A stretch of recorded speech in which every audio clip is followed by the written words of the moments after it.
నమస్తే అండి. Good morning everybody. ఈరోజు మనకు దేశం మొత్తం మీద 75వ స్వాతంత్రోత్సవ వేడుకలు జరుగుతున్నవి. అందులో భాగంగా ఈరోజు 75 వసంతాల భారతావనిలో 75 ముఖ్యమైన సంఘటనలు, అది విజయాలు కావచ్చు లేదా జరిగిన సంఘటనలు కావచ్చు, వాటి మీద అవగాహన కల్పించాలనే ఉద్దేశంతో ఈ వీడియో చేయడం జరుగుతుంది. కాబట్టి 75 సంవత్సరాల ఈ స్వాతంత్ర వేడుకల సందర్భంగా యూపీఎస్సీ పరీక్షలు ప్రిపేర్ అయ్యే వారికి మరియు ఏపీపీఎస్సీ పరీక్షలు ప్రిపేర్ అయ్యే వారికి, టీఎస్పీఎస్సీ నిర్వహించే ఎగ్జామ్ ప్రిపేర్ అయ్యే వారికి ఒక జనరల్ అవేర్నెస్ 75 సంవత్సరాల్లో ఎక్కడెక్కడ ఏం జరిగింది అనే అంశాన్ని వివరించేందుకు చిన్న ప్రయత్నం మాత్రమే. కనుక ఈ 75 సంవత్సరాల్లో జరిగినటువంటి ముఖ్యమైన సంఘటనలు, వాటి గురించి వెరీ బ్రీఫ్గా ఎక్స్ప్లెయిన్ చేయాలనుకున్నాను. సో అందులో భాగంగానే ఈ వీడియో చేయడం జరుగుతుంది. ఇది జనరల్ అవేర్నెస్కి ఉపయోగపడుతుంది, పోటీ పరీక్షలకు ఉపయోగపడుతుంది, సాధారణంగా ఏం జరిగింది అనే కొత్తగా వచ్చేవారికి, తెలియని వాళ్ళకి తెలుస్తుంది. అందులో భాగంగా ఈ వీడియో చేస్తున్నాను. ఓకే, చూద్దాం. ఇక్కడ ఏం చెప్తుందయ్యా అంటే, మనకు 75 ఇయర్స్ హ్యాపీ ఇండిపెండెన్స్ డే అందరికీ. ఇక్కడ 75 వసంతాల భారతావనిలో 75 ముఖ్యమైన సంఘటనలు, ఈవెంట్స్ అని చెప్పొచ్చు, సంఘటనలు, అచీవ్మెంట్స్ అనొచ్చు. ఓకే, అది ఎందుకంటే భారతదేశము 75 సంవత్సరాలు అంటే 1947 స్వాతంత్రం వచ్చినప్పుడు అనేక సమస్యలతో సతమతం అవుతున్నది. విన్నారా? నిరుద్యోగ సమస్య, ఆరోగ్య సమస్యలు, విన్నారా? తర్వాత జీడిపిలు, అప్పటి విదేశీ మారక నిల్వలు లేదు మనకు. 1990లో ఎమర్జ్ అయిపోయింది మనకు అది. విన్నారా? Infant mortality rate, child death rate, ఇవన్నీ అత్యధికంగా ఉన్నది. సో అలాంటి దశలో భారతదేశము ఏ విధంగా పరిడవిల్లింది ఈ 75 వసంత కాలంలో అనేది ఒక అంశము. ఇక్కడ 75 సంవత్సరాల్లో జరిగినటువంటి చిన్న చిన్న సంఘటనలు. ఓకే, చూద్దాం. దీంట్లో మొట్టమొదటిగా మనకు వచ్చిన అంశం ఏంటంటే, మన ప్రధానంగా విభజన సమస్య అని చెప్తాం. 1947లో విభజన సమస్య అంటే partition of India. Independence act 1947లో భారతదేశము పాకిస్తాను రెండుగా విడిపోయింది. ఆ విడిపోయిన సందర్భంలో ఎవరు పాకిస్తాన్కి వెళ్ళాలా, ఎవరు ఇండియాలో ఉండాలనే అంశంపై అనేక సమస్యలు లేవనెత్తినాయి. అక్కడ ప్లెబిసైట్ నిర్వహించాలని చెప్పేసినారు. రకరకాల అంశాలుగా అక్కడ మనకి హిస్టరీలో రకరకాల అంశాలు ఉన్నాయి అక్కడ. సో ఇది మనకు మొట్టమొదటి సంఘటన ఏం చెప్తుందంటే, బ్రిటిష్ ఇండియా సెక్టారియన్ లైన్లతో, విన్నారా, అంటే భారతదేశము పాకిస్తాను 2 దేశాలుగా విభజింపబడింది. అయితే ఆ సందర్భంలో జరిగిన నష్టం ఏంటంటే, జరిగినటువంటి అల్లర్లలో 2 లక్షల మందికి పైగా మరణించినారు, 14 మిలియన్ల మంది నిర్వాసితులైనారు. ఓకే, 14 మిలియన్ల మంది నిర్వాసితులైనారు, 2 లక్షల మందికి పైగా మరణించినారు ఈ యొక్క విభజన పార్టీషన్ 1947 సందర్భంగా. తర్వాత రెండవ సంఘటన ఏంటంటే మొదటి కాశ్మీర్ యుద్ధము. 1947 నుండి 48 వరకు జమ్మూ మరియు కాశ్మీర్ రాచరిక పాలన ఉన్నది. రాజా హరిసింగ్ నాయకత్వంలో రాచరిక పాలన ఉన్నది. అక్కడ జమ్మూ కాశ్మీర్ ఈ యొక్క రాచరిక రాష్ట్రంపై భారతదేశము మరియు పాకిస్తాను 2 కూడా పోరాటం జరిగింది. అయితే అప్పుడున్నటువంటి మహారాజా హరిసింగ్ భారతదేశంలో విలీన పత్రంపై సంతకం చేయడంతో ఆ యుద్ధం ముగిసింది అని చెప్పేసి పేర్కొంటాం. ఇది రెండవ సంఘటన. ఇంకా తర్వాత 2019లో బీజేపీ గవర్నమెంటు 370వ ఆర్టికల్ రద్దు చేస్తూ జమ్మూను మరియు కాశ్మీర్ను 2 కేంద్రబద్ధ ప్రాంతాలుగా చేయడం జరిగింది. అదొక సంఘటన మనకు. ఓకే, ఇక మూడవ సంఘటన ఏంటంటే భారతదేశానికి స్వాతంత్రం వచ్చిన మొదటి రోజు నుండే భారతదేశ ప్రజలందరికీ ఓటు హక్కు కల్పించడం జరిగింది. స్వాతంత్రం వచ్చిన రోజు నుండే భారతదేశం మొత్తం మీద ఎవరికైతే 18 సంవత్సరాలు నిండి ఉన్నారో, వయోజనులు ఉన్నారో అందరికీ ఓటు హక్కు కల్పించబడ్డది. అదే అమెరికా అయితే స్వాతంత్రం వచ్చిన 150 సంవత్సరాల తర్వాత ప్రతి వ్యక్తికి ఓటు హక్కు కల్పించడం జరిగింది. ఇది the great achievement of Indian democracy అని చెప్తాం. ఇక నాలుగవ అంశం ఏం చెప్తుందంటే అత్యంత పబ్లిక్ సెక్టర్ అయినటువంటి రైల్వే నెట్వర్క్ నేషనలైజేషన్ చేయడం జరిగింది. రైల్వే నెట్వర్క్ 1951లో జాతీయం చేయబడ్డది. ప్రారంభంలో 3 జోన్లు మాత్రమే ఉన్నది, మనకు 16 జోన్ల పైన ఉన్నాయి ఇప్పుడు. అయితే రైల్వేలు ఇప్పుడు 1,19,630 కిలోమీటర్ల ట్రాక్ను కలిగి ఉండేసి 7,216 స్టేషన్లతో కూడినటువంటి ప్రపంచంలో అత్యధికంగా ఉన్నటువంటి రైల్వే నెట్వర్క్ల్లో భారతదేశ రైల్వే నెట్వర్క్ ఒకటిగా మనం పేర్కొనవచ్చు. ఓకే, తర్వాత ఐదవ సంఘటన మొదటి సార్వత్రిక ఎన్నికలు, యూనివర్సల్ ఎలక్షన్స్. ఇది 1951లో మొట్టమొదటి సార్వత్రిక ఎన్నికలు జరిగినాయి. దీని ద్వారా భారతదేశంలో ప్రజాస్వామ్యం పుంజుకుంది అని పేర్కొనవచ్చు. ఈ మొట్టమొదటి ఎన్నికల్లో కాంగ్రెస్ 489 సీట్లలో 360 స్థానాలు గెలుచుకొని భారీ విజయాన్ని నమోదు చేసుకోవడం జరిగింది.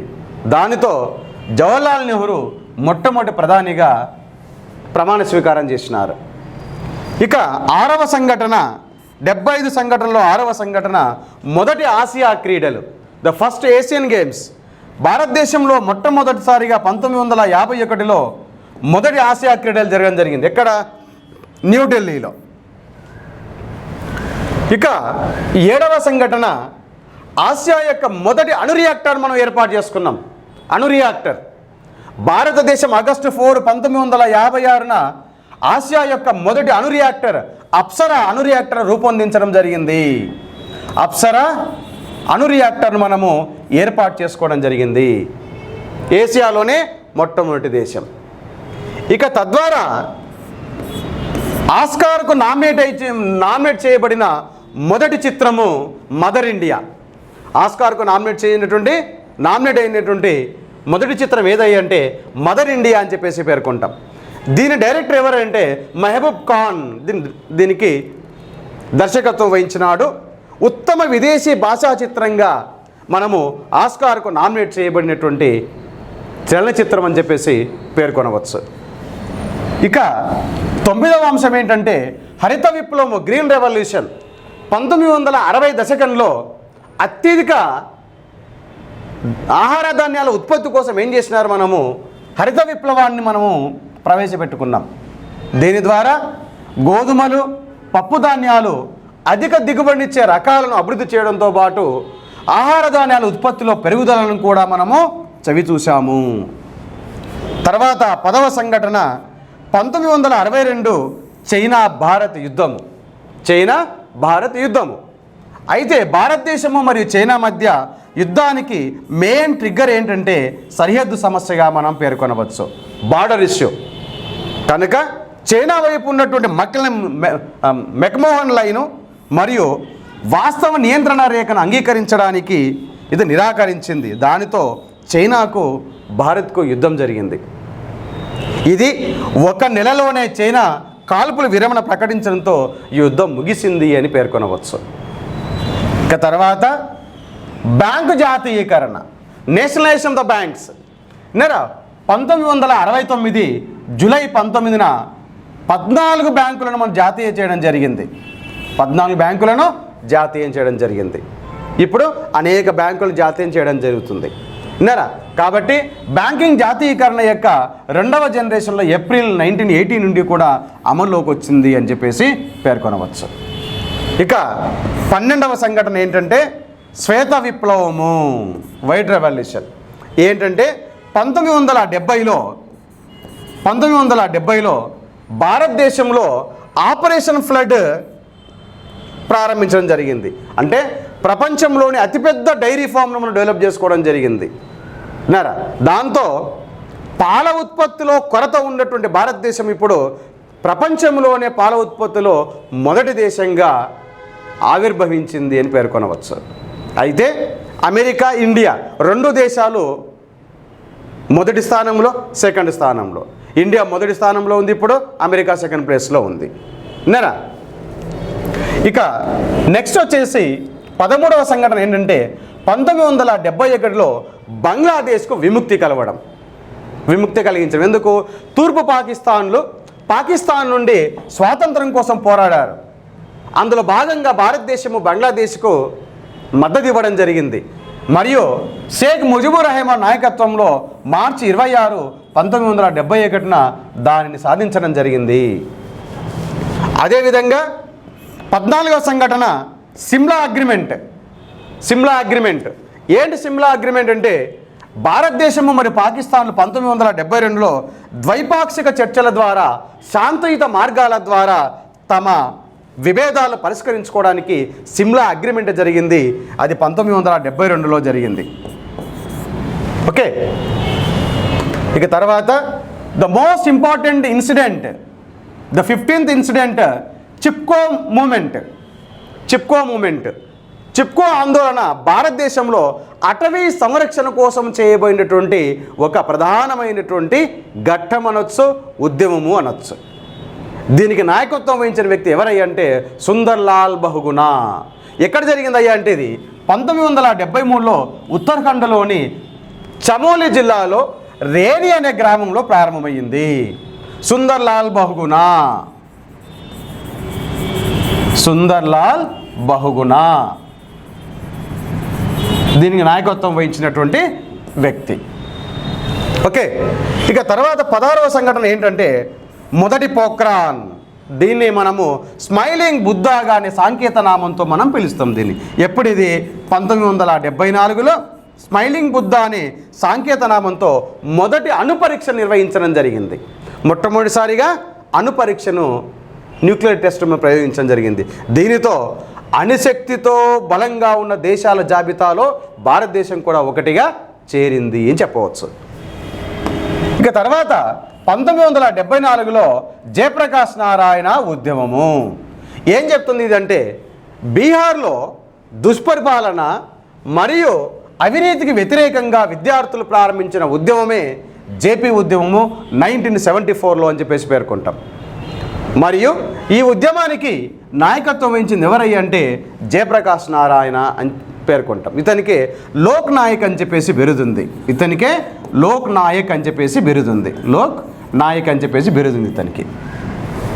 ఇక తర్వాత ఇక్కడ భారతదేశం తయారు చేసిన మొదటి ఉపగ్రహము, ఫస్ట్ శాటిలైట్ భారతదేశం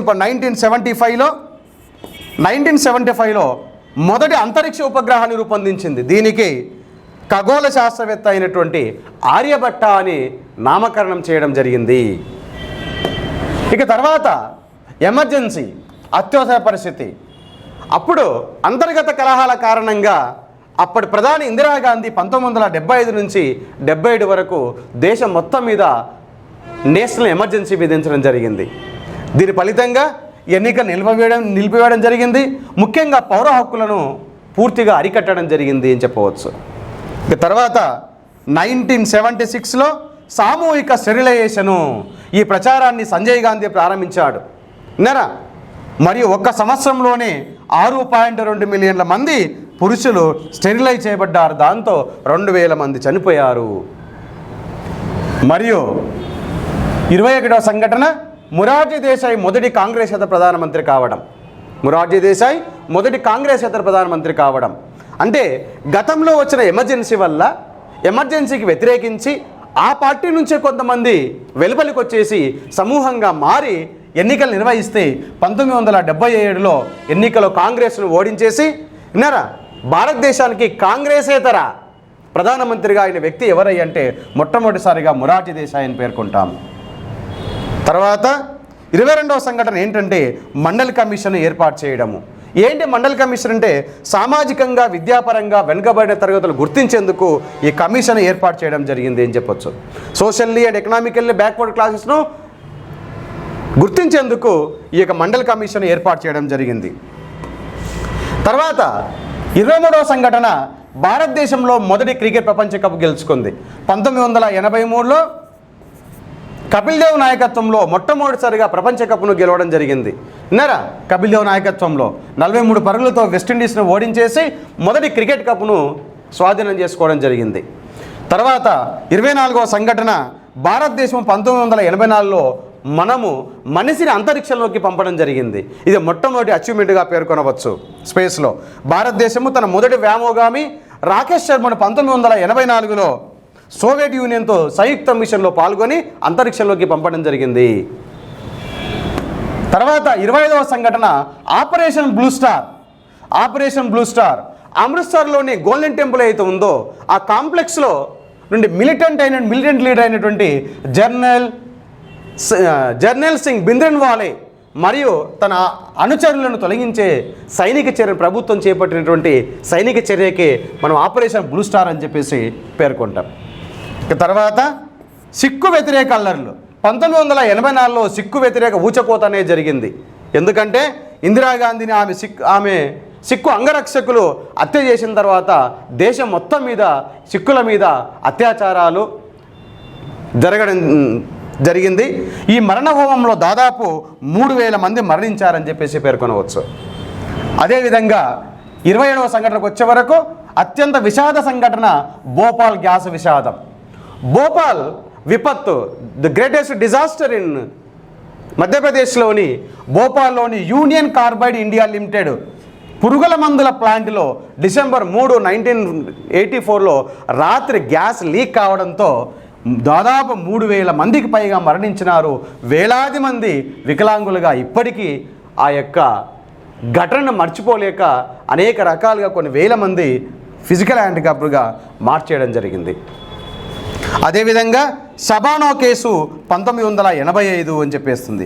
ఏంటయ్యా షబానా కేసు అంటే, సుప్రీంకోర్టు ఈ కేసులో భరణ హక్కును సమర్థించింది.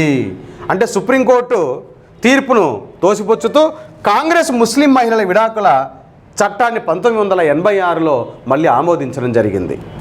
ఓకే, ఇది షబానా కేసు. తర్వాత 29వ సంఘటన ఏంటంటే 1986లో బోఫోర్స్ కుంభకోణం. ఇది ప్రభుత్వాన్ని పడవేయడం జరిగింది. బోఫోర్స్ కుంభకోణం భారతదేశంలో మరి స్వీడన్ మధ్య జరిగినట్టు తుపాకుల కొనుగోలు విషయంలో ఈ బోఫోర్స్ కుంభకోణం అని చెప్పేసి వచ్చింది. ఈ కుంభకోణంతో 1989లో రాజీవ్ గాంధీ ప్రభుత్వ పతనానికి ఒక కారణమని పేర్కొనవచ్చు. ఇక 30వ సంఘటన ఏంటంటే భారతదేశం ప్రపంచ కప్కు ఆతిథ్యం ఇచ్చింది. క్రికెట్ ప్రపంచ కప్కు ఆతిథ్యం ఇచ్చింది. ఎప్పుడు? 1987లో భారతదేశం ప్రపంచ కప్ క్రికెట్ నిర్వహించింది. ఇది భారతదేశం మరియు పాకిస్తాన్లో జరిగింది కంబైన్డ్గా. ఈ టోర్నమెంట్ ఎవరు గెలిచినారంటే ఆస్ట్రేలియా విజయం సాధించడం జరిగింది. తర్వాత 31వ సంఘటన ఏంటంటే బాగల్పూర్ అల్లర్లు రాయిట్స్ 1989. ఏంటంటే ఇక్కడ 1989లో బాగల్పూర్ అల్లర్లు స్వతంత్ర భారతదేశంలో అత్యంత ఘోరమైనటువంటి హిందూ ముస్లింల మధ్య జరిగినటువంటి మత కలహాలుగా మనం పేర్కొనవచ్చు. అయితే ఈ హింసాత్మక ఘటనలో 2 నెలల పాటు కొనసాగింది. 1000 మంది చనిపోయారు. దాదాపు 50,000 మంది నిరాశ్రయులయ్యారు. తర్వాత 32వ సంఘటన 1990లో మండల్ రెవల్యూషన్, మండల ఆందోళన. ఏంటంటే పుట్టిన ప్రాతిపదిక ఆధారంగా కొన్ని కులాలకు ప్రభుత్వ ఉద్యోగాలు ఇవ్వడాన్ని వ్యతిరేకిస్తూ ప్రభుత్వం యొక్క నిర్ణయాన్ని వ్యతిరేకిస్తూ చేసినటువంటి పెద్ద ఉద్యమం అని చెప్పేసి మనం పేర్కొనవచ్చు. దాన్ని మనము మండల్ రెవల్యూషన్ అని చెప్పేసి పేర్కొంటాం. ఇక తర్వాత 33వ సంఘటన ఏంటంటే 1990 కువైట్ ఎయిర్ లిఫ్ట్ అని చెప్తాం. ఏంటంటే కువైట్ దండయాత్ర తర్వాత కువైట్ నుండి భారతీయులు 1990లో ఎయిర్ లిఫ్ట్ ఆగస్టు 13, 1990 నుండి అక్టోబర్ 20, 1990 వరకు జరిగింది.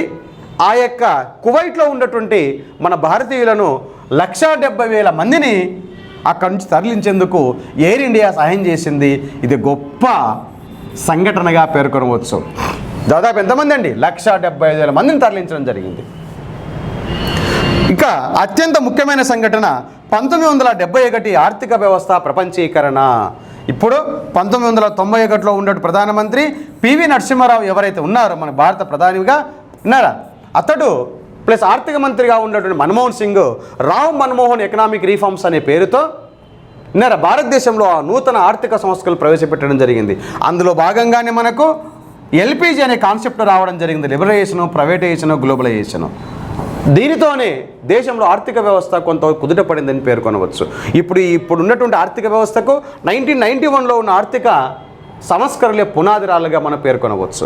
ఓకే, తర్వాత స్వేచ్ఛా వాణిజ్యానికి మనము ఓపెన్ ఎకానమీ చేయడం జరిగింది. విన్నారా? తర్వాత 35వ అంశం ఏంటంటే రాజీవ్ గాంధీ హత్య అని చెప్పవచ్చు. ఏంటయ్యా అంటే ఇక్కడ అప్పటి ప్రధాని రాజీవ్ గాంధీ 1991 మే 21న శ్రీ పెరంబూరులో ప్రచారంలో ఉండగా లిబరేషన్ టైగర్ తమిళ్ వాళ్ళు ఏం చేసినారంటే అతన్ని హత్య చేయడం జరిగింది. అదేవిధంగా 36వ సంఘటన బాబ్రీ మసీదు కూల్చివేత. డిసెంబర్ 6, 1962న అయోధ్యలోని వివాదాస్పద బాబ్రీ మసీదును హిందూ జాతీయ గ్రూపులు కూల్చివేయడంతో భారతదేశం మొత్తం మీద అల్లర్లకు దారి తీయడం జరిగింది. దీంట్లో దాదాపు 2000 మంది చనిపోవడం జరిగింది. ప్రస్తుతం సుప్రీంకోర్టు తీర్పు ఇవ్వడం వల్ల ఇప్పుడు ఆ సమస్య తొలగిపోయేసి ఆ ప్రాంతంలో ఇప్పుడు రామ మందిరం కూడా నిర్మించడం జరుగుతుంది. తర్వాత 37వ సంఘటన 1992 సెక్యూరిటీ స్కామ్, బిగ్గెస్ట్ స్కామ్ అని చెప్పొచ్చు ఇండియాలో. 1992 సెక్యూరిటీ స్కామ్ భారతదేశ స్టాక్ మార్కెట్ చరిత్రలో అతిపెద్ద స్కామ్లో ఒకటిగా పేర్కొనవచ్చు. దీనిలో అర్షద్ మెహతా అనే స్టాక్ బ్రోకర్ ద్వారా జరిగిందని పేర్కొన్నారు. తర్వాత 38వ సంఘటన ముంబై పేలుళ్ళు. 1993లో బాంబే పేలుళ్ళు గాంగ్స్టార్ దావూద్ ఇబ్రహీం సమన్వయంతో జరిగినటువంటి వరుస బాంబు పేలుళ్ళు. దీనిలో దాదాపు 250 మందిగా మరణాలకు దారితీసింది. తర్వాత 39వ సంఘటనగా మొదటి బీజేపీ ప్రభుత్వం ఏర్పడింది కేంద్రంలో. విన్నారా? అప్పటి వరకు కాంగ్రెస్ ప్రభుత్వమే అధికారికంగా ఉన్న కేంద్రంలో మొదటి బీజేపీ ప్రభుత్వం ఏర్పడింది. 1998లో ప్రధానమంత్రి అటల్ బిహారీ వాజ్పేయి ఆధ్వర్యంలో బీజేపీ తన మొదటి ప్రభుత్వాన్ని ఏర్పాటు చేయడం జరిగింది. అది కేవలము 1 సంవత్సరం మాత్రమే కొనసాగింది. తాజా ఎన్నికల తర్వాత తిరిగి బీజేపీ మళ్ళీ అధికారంలోకి వచ్చింది. అలా చేసిన కాంగ్రెస్ ప్రభుత్వంగా ఇది అవతరించింది అని చెప్పవచ్చు. ఇక 40వ సంఘటన పోఖ్రాన్ 2, పోఖ్రాన్ 1 చెప్పుకున్నాము. పోఖ్రాన్ 2 భారతదేశము మే 1998లో రాజస్థాన్లోని పోఖ్రాన్లో ఆపరేషన్ శక్తిని మనం ప్రయోగించడం జరిగింది. అందులో భాగంగా ఏం చేసినారంటే వరుసగా 5 అణుబాంబులను మనము పరీక్షించడం జరిగింది. దీంతో పూర్తి స్థాయిగా మనము అణు రాజ్యంగా అవతరించింది. ఎప్పుడు 1990లో జరిపినటువంటి వరుసగా 5 అణుబాంబులను ప్రయోగించడం జరిగింది.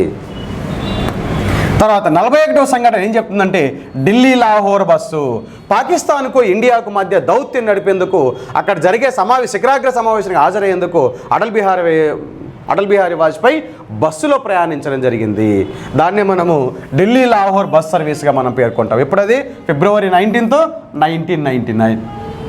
తర్వాత 42వ సంఘటన 1999 కార్గిల్ యుద్ధం. ఏం చెప్తుంది? నియంత్రణ రేఖ లోపల పాకిస్తాన్ బలగాలు చొరబడిన తర్వాత భారత్ ఆపరేషన్ విజయ్ పేరుతో ఇది ప్రారంభించింది. టైగర్ హిల్స్ను భారత్ విజయవంతంగా తిరిగి మళ్ళీ స్వాధీనం చేసుకోవడం జరిగింది. దీంతో జూలైలో యుద్ధం ముగిసింది అని చెప్పేసి పేర్కొనవచ్చు. ఇది మన ప్రతి సంవత్సరము విజయ్ దివాస్గా మనం జరుపుకుంటాము. అదేవిధంగా 43వ సంఘటన ఏంటంటే IC-814 హైజాక్. అంటే ఇండియన్ ఎయిర్లైన్స్ ఫ్లైట్ IC-814ను డిసెంబర్ 24, 1999న కాఠ్మాండు నుండి ఢిల్లీకి తిరిగి వస్తుండగా 180 మంది ప్రయాణికులు ఉన్నటువంటి ఫ్లైట్ను మరి సిబ్బందిని 5 పాకిస్తానీ హైజాకర్లు స్వాధీనం చేసుకున్నారు. తద్వారా భారత ఆధీనంలో ఉన్నటువంటి ముగ్గురు ఉగ్రవాదులను ఇవ్వడం వల్ల వారిని వదిలిపెట్టడం జరిగింది. తర్వాత 44వ సంఘటన లాహోర్ డిక్లరేషను. ఉద్రిక్తతను అణిచివేసేందుకు మరియు అణ్వాయుధాల అనధికారిక కార్యాచరణ వినియోగాన్ని నివారించేందుకు భారతదేశము పాకిస్తాను 2 ఫిబ్రవరి 1999లో లాహోర్ డిక్లరేషన్పై సంతకం చేయడం జరిగింది. అదేవిధంగా 45వ సంఘటన మ్యాచ్ ఫిక్సింగ్ కుంభకోణం. ఇది క్రికెట్కి సంబంధించిన అంశము. 2000 సంవత్సరంలో దక్షిణాఫ్రికా కెప్టెన్ హాన్సీ క్రోనే భారతదేశంలోని మ్యాచ్ ఫిక్సింగ్ సిండికేట్లతో సంప్రదింపులు జరిపి ఉద్దేశపూర్వకంగా తక్కువ ప్రదర్శన చేయమని క్రికెటర్లను కోరుతూ లంచాలు స్వీకరించాడని చెప్పేసి ఒక ఆరోపణ. దీనిలో మన దేశంలో ఉన్నటువంటి ప్రముఖ ప్లేయర్లు అజరుద్దీన్, అజయ్ జడేజా వంటి భారత ఆటగాళ్ళ పేరు కూడా మనకు వినిపించాయి అని చెప్పవచ్చు. ఇక 46వ సంఘటన ఏంటంటే మనకు బీజేపీ ప్రభుత్వంలోనే 3 కొత్త రాష్ట్రాలు సృష్టించబడ్డాయి అని చెప్పొచ్చు. ఒకటి ఛత్తీస్గఢ్, తర్వాత ఉత్తరాఖండ్, తర్వాత వచ్చేసి జార్ఖండ్. ఇవి 3 కూడా రాష్ట్రాలు నూతన రాష్ట్రాలుగా ఏర్పడ్డవి. అవి బీజేపీ ప్రభుత్వం ఉండగానే వరుసగా నవంబర్ 1, 9 మరి నవంబర్ 15, 2000 సంవత్సరంలో ఏర్పడ్డాయి. అప్పుడు 25 రాష్ట్రాలుగా ఉన్న భారతదేశము మనకు 28గా మారింది అని చెప్పేసి చెప్పవచ్చు. ఇక తర్వాత 47వ సంఘటన ఏంటంటే స్వర్ణ చతుర్భుజి ప్రాజెక్ట్, గోల్డెన్ క్వాడ్రిలేటర్. 2001లో వాజ్పేయి ప్రభుత్వము స్వర్ణ చతుర్భుజిని ప్రారంభించింది. అనగా 4 ప్రధాన పట్టణాలను కలుపుతూ ఈ యొక్క అతిపెద్ద రహదారి ప్రాజెక్టును బీజేపీ ప్రభుత్వం ప్రారంభించింది. ఆ 4 పట్టణాలు ఏవయ్యంటే ఢిల్లీ, ముంబై, చెన్నై మరి కోలకత్తాలను కలుపుతూ అతిపెద్ద రహదారి ప్రాజెక్టును ఏర్పాటు చేయడం జరిగింది.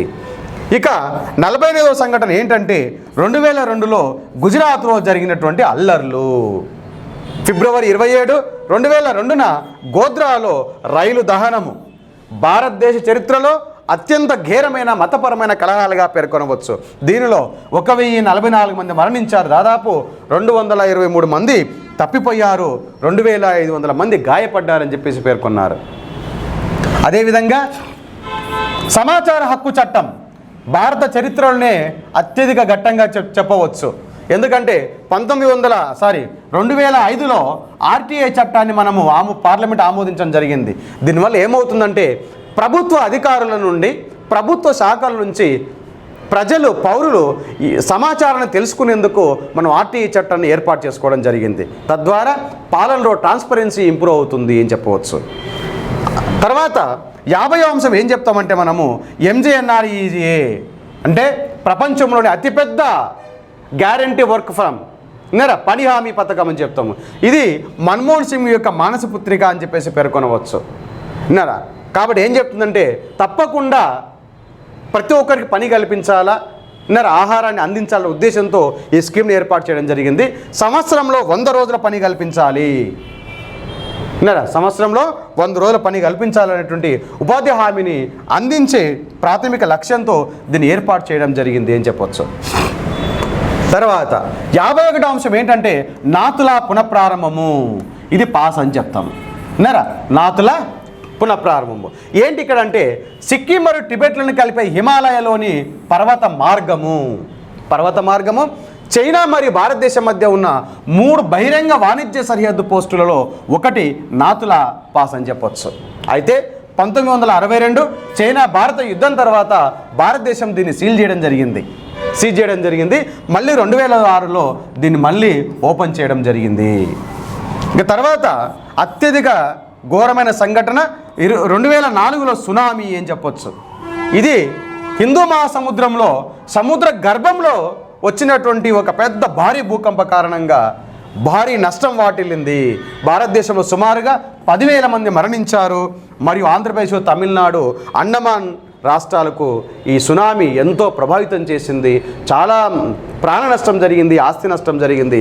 అదేవిధంగా అక్కడ ఉన్నటువంటి న్యూమోర్ దీవులు కూడా అంతరించిపోయినవని చెప్పవచ్చు. తర్వాత 53వ సంఘటన ఏంటంటే చంద్రయాన్ 1 చంద్రుడిని అన్వేషించడానికి భారతదేశం అక్టోబర్ 2008లో చంద్రయాన్ను విజయవంతంగా ప్రయోగించింది. అక్కడ వెళ్ళిన తర్వాత చంద్రునిపై ఉన్నట్టు మట్టిలో నీటి అణువులను కనుగొనడము చంద్రయాన్ యొక్క గొప్ప విజయంగా పేర్కొనవచ్చు. నీటి అణువులను కనుగొనడము చంద్రయాన్ యొక్క గొప్ప విజయంగా పేర్కొనవచ్చు.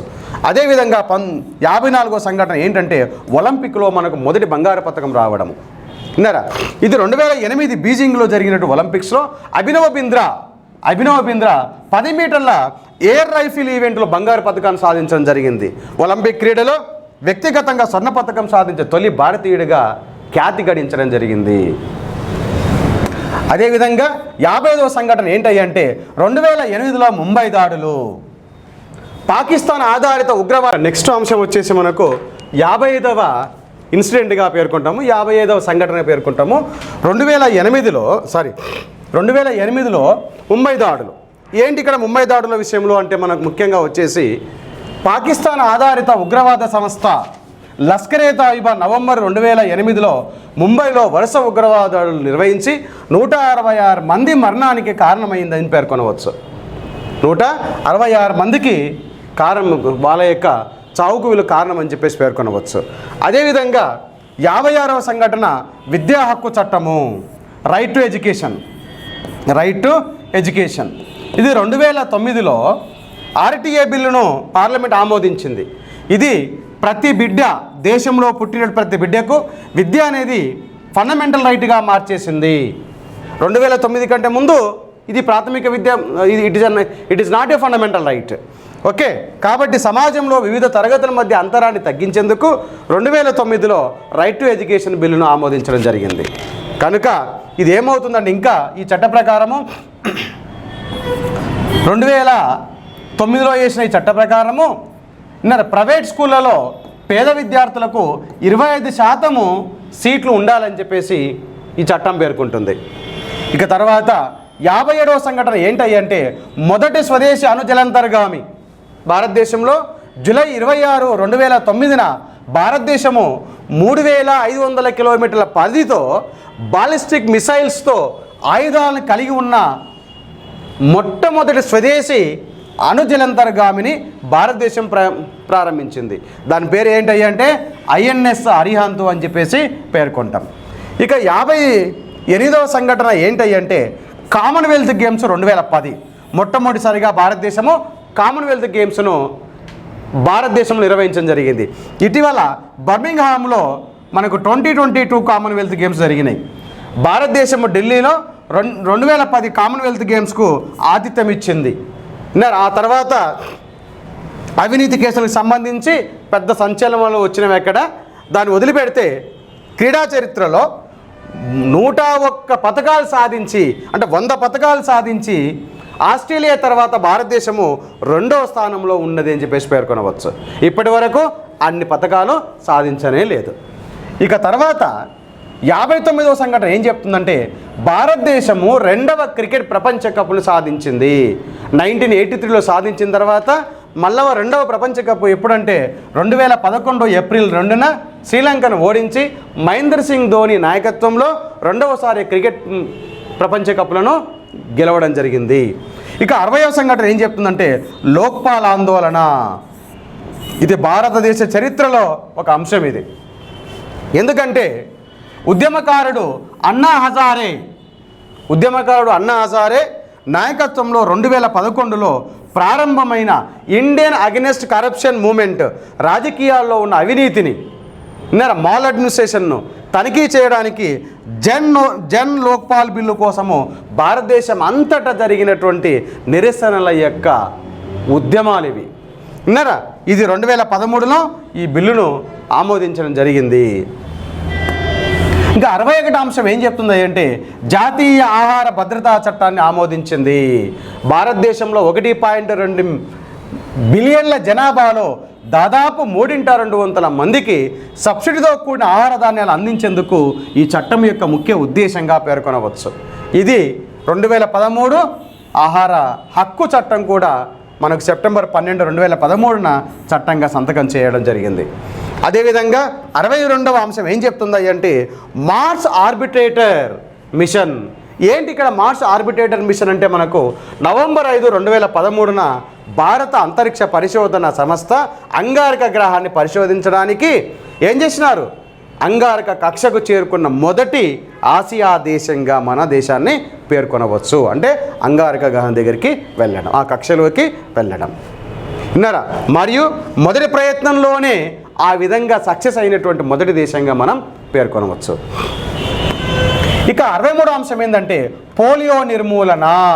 2014 మార్చిలో భారతదేశము పోలియో రహిత ప్రాంతంగా ప్రకటించడం జరిగింది. ఎవరి చేత? వరల్డ్ హెల్త్ ఆర్గనైజేషన్ జెనీవా వారి చేత భారతదేశము పోలియో రహిత ప్రాంతంగా ప్రకటించడం జరిగింది. మరియు 64వ అంశం ఏంటంటే తెలంగాణ రాష్ట్ర అవతరణ. జూన్ 2, 2014 తెలంగాణ రాష్ట్రము ఆంధ్రప్రదేశ్లోని వాయవ్య భాగం నుండి విడిపోయి కొత్తగా 29వ రాష్ట్రంగా ఆవిర్భవించింది. దీనికి హైదరాబాదు శాశ్వత రాజధానిగా ప్రకటించుకోవడం జరిగింది. ఇక జమ్మూ కాశ్మీర్ తర్వాత ఇప్పుడు 28 రాష్ట్రాలని చెప్పేసి పేర్కొనవచ్చు. ఇక తర్వాత వచ్చేసి 65వ సంఘటన ఏంటంటే భారతదేశము సొంత జీపీఎస్ సిస్టమ్ను ఏర్పాటు చేసుకున్నది. అంటే యుఎస్ ఆధారిత జీపీఎస్తో సమానంగా స్వతంత్ర ప్రాంతీయ నావిగేషన్ ఉపగ్రహ వ్యవస్థను భారతదేశం ఏర్పాటు చేసుకున్నది. విన్నారా, నావిగేషన్ విత్ ఇండియా కన్సల్టేషన్ అను భారతదేశం విజయవంతంగా ప్రారంభించింది అని చెప్పవచ్చు. ఇక తర్వాత అత్యంత ముఖ్యమైన అంశం ఏంటంటే డిమానిటైజేషన్. 2016లో ఉన్నటువంటి డిమానిటైజేషన్. ప్రభుత్వము 500 రూపాయల నోట్లను మరియు 1000 రూపాయల నోట్లను పూర్తిగా రద్దు చేయడం జరిగింది. ఇక 67వ అంశం ఏంటంటే మనకు జిఎస్టీ అని చెప్తాం. ఏంటి జిఎస్టీ అంటే గూడ్స్ అండ్ సర్వీస్ ట్యాక్స్ అని చెప్తాము. ఇది అన్ని పన్నులను కలిపేసి ఒక గొడుగు కిందకి తీసుకురావడం దీని యొక్క ముఖ్య ఉద్దేశము. విన్నారా, ఇది దేశం మొత్తానికి ఒక పరోక్ష పన్ను అని చెప్పేసి మనం పేర్కొనవచ్చు. దీంట్లో మనకు మళ్ళీ 3 రకాలు: central GST, state GST plus comprehensive GST అని చెప్పేసి పేర్కొంటాం.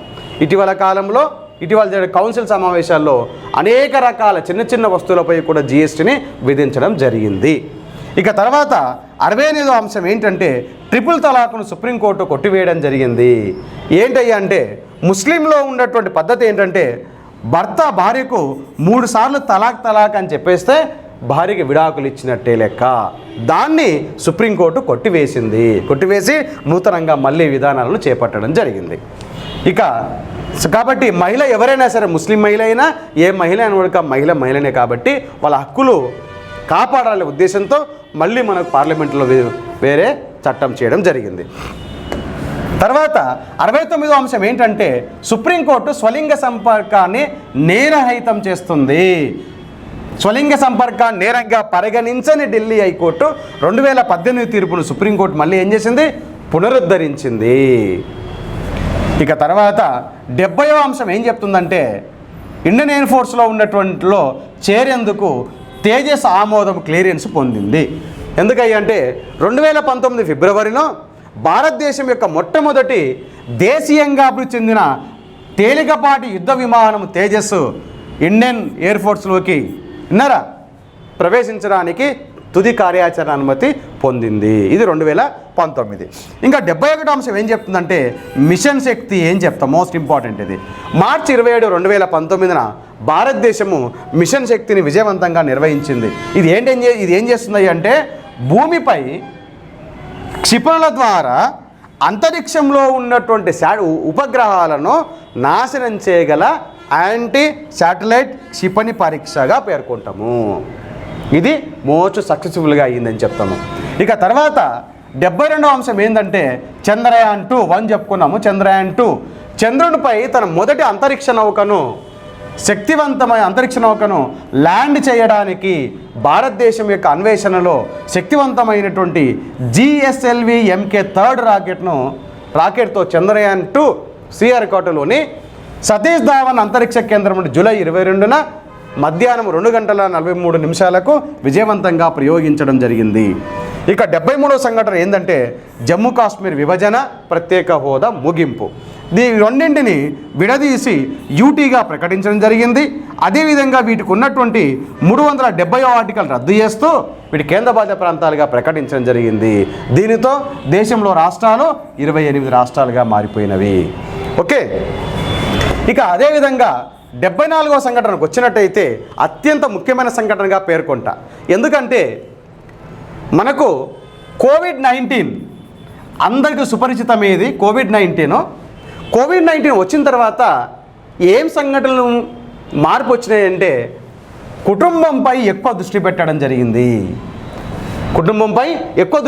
జరిగింది. అంటే కోవిడ్-19 మహమ్మారి వల్ల మనపై ఒత్తిడి వచ్చినప్పటికీ మనలో ప్రతి ఒక్కరు మన కుటుంబాలతో ఎక్కువ సమయాన్ని గడపడం జరిగింది. ఈ ప్రక్రియలు ఏమైపోయిందంటే మానవ సంబంధాలు పెరిగిపోయినవి.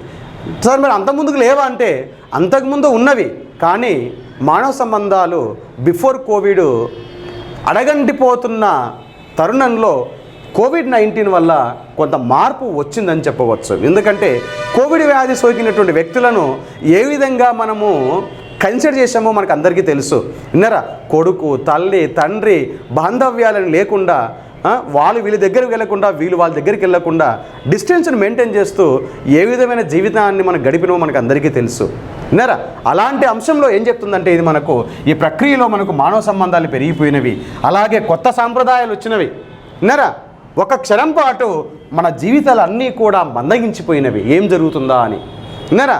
కాబట్టి మన చుట్టూ ఉన్న వారి యొక్క ప్రాముఖ్యతను మనం గుర్తించాము, వాళ్ళ యొక్క ఇంపార్టెన్స్ ఏంటి, విన్నారా? వాళ్ళ యొక్క మానవ సంబంధాలు ఏ విధంగా ఉంటాయి అనే అంశాన్ని కోవిడ్-19 మనకు బాగా గుణపాఠాలు నేర్పిందని చెప్పొచ్చు. విన్నారా? అందుకోసమే దీన్ని ఒక 74 ఇన్సిడెంట్గా పరిగణిస్తున్నాను. ఇక తర్వాత 75వ సంఘటన ఏంటంటే, ఈ కోవిడ్-19 వచ్చిన తర్వాత ఈ కోవిడ్-19 నుంచి మనం ఏ విధంగా కాపాడుకోవాలి అనే గమనంలో, విన్నారా, పరిశోధనలో మన శాస్త్రవేత్తలు కృషి ఫలితంగా వ్యాక్సిన్లు కనిపెట్టడం జరిగింది. ఆ వ్యాక్సిన్ తీసుకోవడం ద్వారానే ఈనాడు మనం ధైర్యంగా మన కార్యక్రమాల్లో మునిగిపోతున్నాం. ఎన్ని వేరియంట్లు వచ్చినా కానీ మనం ధైర్యంగా ముందుకెళ్తున్నాం. అందులో భాగంగానే ప్రపంచంలోనే 100% వ్యాక్సిన్ పూర్తిగా చేసే భారతదేశము మొట్టమొదటి దేశంగా ఉంది అని చెప్పవచ్చు. కాబట్టి వ్యాక్సిన్లకు సంబంధించి పరిశోధన చేసుకున్నాము, వ్యాక్సిన్లు కనుక్కున్నాము, 100% వ్యాక్సిన్లు కంప్లీట్ చేసుకున్నాము. అందులో పనిలోనే ప్రపంచ ఆరోగ్య సంస్థ ఏం చేసింది అంటే మలేరియా వ్యాక్సిన్ విస్తృతంగా ఉపయోగించాలని సిఫార్సు చేసింది. ఇది ప్రజారోగ్య విషయంలో ఒక ప్రధాన పురోగతిగా మనం పేర్కొనవచ్చు. ఇవన్నీ 1947 నుండి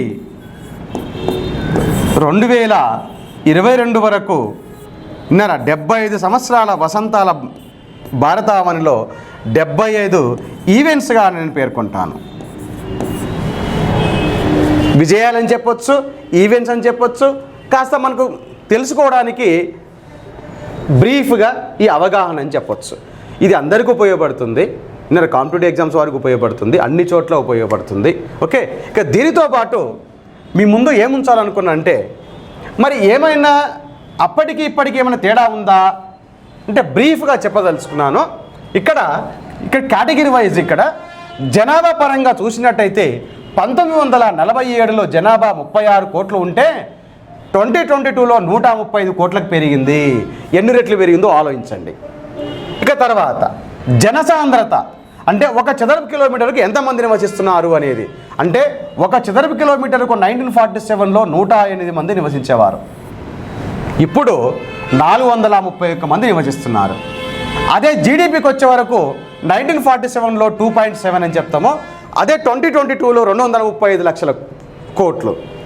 తర్వాత పర్ క్యాపిటా ఇన్కమ్, తలసరి ఆదాయము ప్రతి ఒక్కరు ఎంత సంపాదిస్తున్నారు? 11,570 రూపీస్ ఎప్పుడో 1947లో. ఇప్పుడు ఎంత అండి? 1,50,000 రూపాయలు సంపాదిస్తున్నారు. ఎఫ్డిఐ మనకు 1947లో మనకు ఎమర్జీ కాలేదు. ఎఫ్డిఐ కాన్సెప్ట్ అనేది మనకు 1990 తర్వాత ఎమర్జీ అయింది. 1990 తర్వాత మనకి ఎమర్జీ అయింది. ఇప్పుడు ఎంత ఉంది అంటే $633 బిలియన్ డాలర్స్గా మనం పేర్కొంటాము. ఇక ఎగుమతులు ఏమున్నాయంటే 1947లో మనకు $1.6 బిలియన్, ఇప్పుడు వచ్చే వరకు ఎంత అయ్యి అంటే మనకు $660 బిలియన్. అదేవిధంగా పావర్టీ ఎలా ఉంది అంటే 1947లో 55% పావర్టీ ఉండేది, ఇప్పుడు 25%కి తగ్గింది. ఇక జీవితకాలము 1947లో 35 సంవత్సరాలుగా ఉంటే ఇప్పుడు మనం ఎన్ని సంవత్సరాలు బతుకుతున్నామండి? 70 సంవత్సరాలు బతుకుతున్నాం మనం. అదేవిధంగా చైల్డ్ డెత్ రేట్ 1,189 మంది 1947లో ఉంటే ఇప్పుడు 38 మందికి తగ్గింది. అదే మనకు శిశు మరణాల రేటు 1,189 మంది ఉంటే ఇప్పుడు 27కు తగ్గింది. తర్వాత ఫర్టిలిటీ సంతాన సాఫల్య రేటు 5.9గా ఉంటే ఇప్పుడు 2.1గా ఉంది. మాతృత్వ మరణాల రేటుకు వచ్చే వరకు 1,000 ఉండేటప్పుడు 1947లో ఇప్పుడు 103కి తగ్గింది. తర్వాత ఇక అత్యంత ముఖ్యమైన అంశము అన్ఎంప్లాయ్మెంట్, నిరుద్యోగం అనేది 1947లో 3.6 ఉంటే ఇప్పుడు 8%. అంటే అప్పుడున్న జనాభాకు 3.6, ఇప్పుడున్న జనాభాకు 8% అని చెప్తాం ఇక్కడ. కాబట్టి ఇది బ్రీఫ్గా ఒక జిస్ట్ అని చెప్పొచ్చు. మనకు డెవలప్డ్ ఏం విజయం సాధించినాము 1947 నుంచి 2022 వరకు అంటే బ్రీఫ్గా ఎక్కడెక్కడ మనము సాధించినామని చెప్పేసి. ఇవి ఇక్కడ 75 వసంతాల కాలంలో భారతదేశంలో జరిగినటువంటి 75 సంఘటనలు, విజయాలు అనొచ్చు, సంఘటనలు అనొచ్చు, జరిగిన మార్పులు అనొచ్చు. విన్నారా? ఒక్కొక్క అంశము బ్రీఫ్ ఎక్స్ప్లెనేషను.